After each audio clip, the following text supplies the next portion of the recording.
नमस्कार, मी दिनकर शिंदे. आपण पाहताय DS न्यूज. तुमचं मत माझं मत मध्ये आपलं स्वागत. मित्रांनो, महत्वाचा मुद्दा मी आपल्यासमोर घेऊन आलो, तो म्हणजे असा आहे की मनोज जरांगे पाटील यांनी राज्य सरकारनं जे विशेष अधिवेशन बोलवलंय 20 आणि 21 फेब्रुवारीला, या अधिवेशनामध्ये मराठा समाजाच्या कुणबीच्या सगळे सोयरेबाबत जी अधिसूचना काढली होती, तिचा जर अध्यादेश निघाला नाही आणि कायद्यात जर रूपांतर त्याचं झालं नाही, तर मराठा समाजाचं 20-21 तारखेच्या नंतरचं आंदोलन हे अत्यंत भयंकर स्वरूपाचं असेल, ज्यामुळे सरकारला पश्चाताप होईल असं त्यांनी सांगितलेलं आहे. म्हणजे मित्रांनो, याचा अर्थ काय की जरांगे पाटलांनी आतापर्यंत अनेक आंदोलन केलेत आणि प्रत्येक आंदोलनाची तीव्रता कशी आहे हे आपण सगळ्यांनी महाराष्ट्रातल्या जनतेनं पाहिलेलं आहे. आणि विशेष म्हणजे DS न्यूजनं या प्रत्येक घटनेची माहिती तुम्हाला दिलेली आहे. आपण सांगितलं होतं की जरांगे पाटलांचं आंतरवलीतली सभा ही अत्यंत विराट होणार आहे. लाखो नाही कोटीचा जनसमुदाय त्या ठिकाणी उपस्थित राहील. अनेकांना विश्वास बसला नव्हता, परंतु ज्यावेळेस आंतरवलीची पहिली सभा झाली, इशारा सभा, त्यावेळेस कोट्यवधीचा मराठा समाज आला होता, हे आपण सगळ्यांना पाहिलं होतं. दुसराही विषय DS न्यूजने आपल्याला सांगितला होता की जरांगे पाटील हे मुंबईच्या दिशेनं आंदोलनाची दिशा ठरवत आहे आणि मुंबईला लाखो नव्हे तर करोडो मराठा समाज हा मुंबईकडे रवाना होणार आहे. हा सुद्धा व्हिडिओ DS न्यूजच्या माध्यमातून आपण दाखवला होता. त्याची सुद्धा अनेकांना खात्री वाटली नाही, परंतु ते आंदोलन झालं. आणि मित्रांनो, यावेळेस सुद्धा DS न्यूजनं सांगितलं होतं की जरांगे पाटील हे पदयात्रेनं जातील, परंतु ठिकठिकाणी दिंड्याप्रमाणे लोक त्यांना येऊन भेटतील.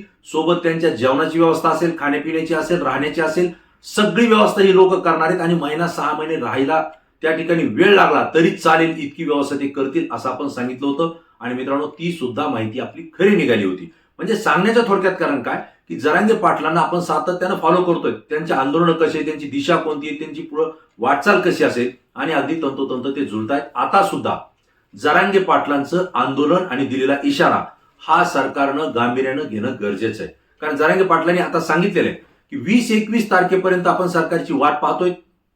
सगळे सोयरेबद्दलचा जो काही त्यांनी अधिसूचना काढलेली त्याचं कायद्यात रूपांतर झालं पाहिजे. आणि जर ते झालं नाही तर यानंतर मराठा समाजाचं आंदोलन हे एकच आंदोलन होईल. म्हणजे संपूर्ण राज्यातले मराठा समाजाचे जे काही बांधव आहेत ते एकाच वेळी आंदोलन करणार आहेत, एकाच वेळेला, एकाच दिवशी आणि एकच आंदोलन करणार आहेत. म्हणजे आपण समजू शकता, एका दिवशी, एका वेळेला आणि एकाच स्वरूपाचं आंदोलन जे एका दिशेला जाणार आहे.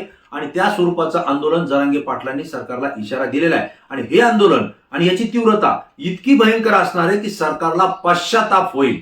म्हणजे त्यांनी एवढंही सांगितलं की भाषणात जो पश्चाताप शब्द वापरतो तसा नाही, सरकारला खऱ्या अर्थानं पश्चातापचा अर्थ काय असतो हे या आंदोलनातून समजेल. म्हणजे नेमकं हे आंदोलन असेल कसं याविषयी सुद्धा आपण चर्चा करणार आहोत. पण तत्पूर्वी जरांगे पाटीलांनी नेमका काय इशारा दिलाय ते आपण ऐकू. पहा. होणारं आंदोलन काय होणार आहे हे 20-21 नंतर एका दिशेनं होणार आहे. सगळे मराठी एकदाच एकच टाईम एकच आंदोलन करणार आहे एकाच मागणीसाठी. त्यामुळे हे होणारं व्यापक आंदोलन फक्त याच्यातून मात्र सरकारला पश्चातापाची व्याख्या नवीन तयार करावी लागणार आहे. पश्चाताप म्हणजे काय असतो त्यांना असं वाटलं पाहिजे, बरं झालं असतं पटकून दिलं असतं, फेरलं भयान पश्चाताप आला. पण पश्चाताप म्हणजे काय हे भाषणातला शब्द नको, ह्यो भाषणातला शब्द नको. ते आता आम्ही आठवून आणून पश्चाताप म्हणजे कशाला म्हणतात, आणि ते त्यांच्या आठवणीत येणार आहे. मित्रांनो, आपण ऐकलंय की जरांगे पाटलांनी काय इशारा दिलेला आहे. आणि याचा अर्थ असा की नेमकं मग आंदोलन कसं असेल, कारण सरकारला पश्चाताप होईल असेल. पहिल्यांदा त्यांनी सांगितलं होतं की सरकारला झेपणार नाही आणि परवडणार नाही असं आंदोलन असेल. आणि मित्रांनो, त्याची व्याप्ती सुद्धा आपण स्पष्ट केली होती, अंदाजही आपण बांधला होता. आणि अगदी तसंच झालं. सरकारला ते आंदोलन झेपलंही नाही आणि परवडलंही नाही. आणि म्हणूनच सरकारनं मुख्यमंत्री स्वतः येऊन वाशीमध्ये जरांगे पाटलांना त्या ठिकाणी अधिसूचनेचं पत्र देऊन गेलेले आहेत. आता जरांगे पाटलांना सांगितलं की सरकारला पश्चाताप होईल. म्हणजे नेमकं आंदोलनाचं स्वरूप काय असेल याचा अर्थ, यापूर्वी सुद्धा जरांगे पाटलांनी एक इशारा दिला होता, जर माझ्या जीवाला काही झालं या आंदोलन जर आमरण उपोषणामध्ये तर महाराष्ट्राची श्रीलंका होईल. मित्रांनो, महाराष्ट्राची श्रीलंका होईल याचा अर्थ आपण समजून घ्यावा. ज्यांना श्रीलंकेमध्ये गेल्या वर्षी काय झालं होतं हे माहीत असेल त्यांना दुसऱ्यांदा सांगण्याची गरज नाही. आणि ज्यांना श्रीलंकेत काय झालं होतं माहीत नसेल त्यांनी 1 वर्षापूर्वीचे व्हिडिओ तपासून पहा, श्रीलंकेमध्ये नेमकं काय झालं होतं आणि कशामुळे झालं होतं. अगदी तसा इशारा जरांगे पाटलांनी त्या आमरण उपोषणाच्या 4थ्या दिवशी दिला होता. या 4थ्या टप्प्यामध्ये 4थ्या दिवशी आंदोलनाचा इशारा दिला होता की महाराष्ट्राची श्रीलंका होईल. म्हणजेच हा गांभीर्यपूर्वक घेण्याचा इशारा आहे. आणि आता काय होऊ शकतं तर एक अंदाज आहे, आपले जे काही DS न्यूजचे प्रतिनिधी आहेत त्यांच्याकडून सुद्धा आपल्याला माहिती मिळते की कदाचित जरांगे पाटील हे 20 तारखेच्या म्हणजे 21 तारखेच्या नंतर जर सगळे सोयरेचा अध्यादेश नाही निघाला आणि मागण्या जर सरकारनं पूर्ण नाही केल्या तर राज्यामध्ये प्रत्येक गावामध्ये जे काही दूध असेल भाजीपाला असेल तो मराठा समाज त्या ठिकाणी बंद करेल. म्हणजे तो विक्री करणार नाही, ना दूधही विक्री करणार नाही, ना भाजीपालाही विक्री करणार नाही, असं एक आंदोलन असू शकतं. किंवा प्रत्येक ठिकाणी चक्का जाम आंदोलन सुद्धा ही मंडळी करू शकतात. एकाच वेळी राज्यामध्ये जर सगळ्याच ठिकाणी चक्का जाम आंदोलन केलं तर पोलीस प्रशासन कुठं कुठं त्या ठिकाणी आंदोलन थोपू शकेल, रोखू शकेल, हा एक आपल्या समोरचा गंभीर प्रश्न आहे. आणि तिसरा एक मुद्दा याच्यामध्ये असा येतोय की यापूर्वी सुद्धा त्यांनी सांगितलं होतं लोकप्रतिनिधींना गावबंदी आंदोलन. आता गावबंदी आंदोलन हे तर कधी होऊ शकतं हे संपूर्ण महाराष्ट्रानं पाहिलेलं आहे, परंतु कायद्यात ते बसत नाही हेही आपल्याला माहिती आहे. पण लोकशाही मार्गाने आणि शांततेच्या मार्गाने आपण आंदोलन करायचंय हे जे जरांगे पाटील सांगतायत. यापूर्वी एक इशारा त्यांनी आणखी एक दिलेला आहे.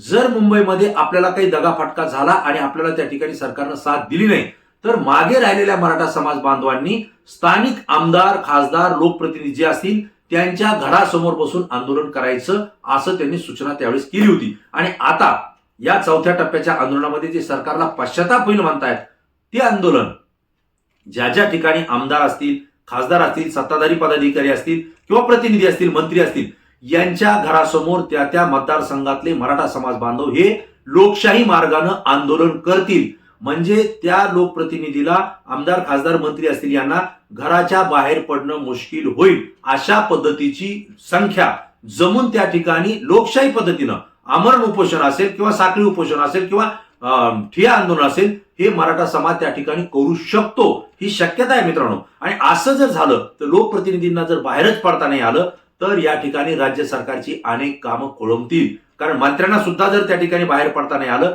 तर मंत्रिमंडळाची बैठक कशी होईल, नंतर निर्णय कसे होतील, या सुद्धा अनेक प्रश्न आणि समस्या आपल्या समोर येत आहेत. त्या ठिकाणी उपस्थित राहतील जेणेकरून राज्य सरकारचं लक्ष या मागणीकडे वळेल असा सुद्धा इशारा सोशल मीडियाच्या माध्यमातून काही प्रतिनिधी देताना आपल्याला पाहायला मिळत आहे. ह्या सगळ्या गोष्टींचा जर आपण विचार केला तर एक गोष्ट लक्षात येईल की जरांगे पाटलांच्या डोक्यामध्ये काहीतरी वेगळं शिस्त आहे. आणि आता मात्र हे आंदोलन असेल हे शेवटचं आंदोलन असेल आणि हे शेवटचं आंदोलन सरकारला पश्चाताप करणारं असेल याचा अंदाज प्रत्येकानं आपापल्या पद्धतीनं बांधायचा आहे. परंतु आजपर्यंत जरांगे पाटलांनी जे जे सांगितलंय, जे ज्या सूचना केल्या, जे जे इशारे दिले ते अगदी तंतोतंत जुळताना त्या ठिकाणी दिसलेत. आणि याची प्रत्येक इत्तंभूत माहिती DS न्यूजच्या माध्यमातून आपण आपल्या प्रेक्षकांना त्या ठिकाणी दिलेली आहे. मी आजही सरकारला सुद्धा या ठिकाणी सांगू इच्छितो की जरांगे पाटलांचं हे आंदोलन पश्चाताप करणारं आंदोलन जर होऊ द्यायचं नसेल तर आजच ते टाळण्यासाठी आपण प्रामाणिक प्रयत्न करावा. कारण पश्चाताप केल्यानंतर उपयोग होत नसतो, पश्चातापाच्या अगोदर त्यात सुधारणा होणं कधीही गरजेचं आहे. आणि मित्रांनो, जरांगे पाटील हे सगळं सांगत असताना त्यांनी मराठा समाजाला सुद्धा विनंती केलेली आहे की 10वी आणि 12वी बोर्डाच्या परीक्षा सुरू आहेत.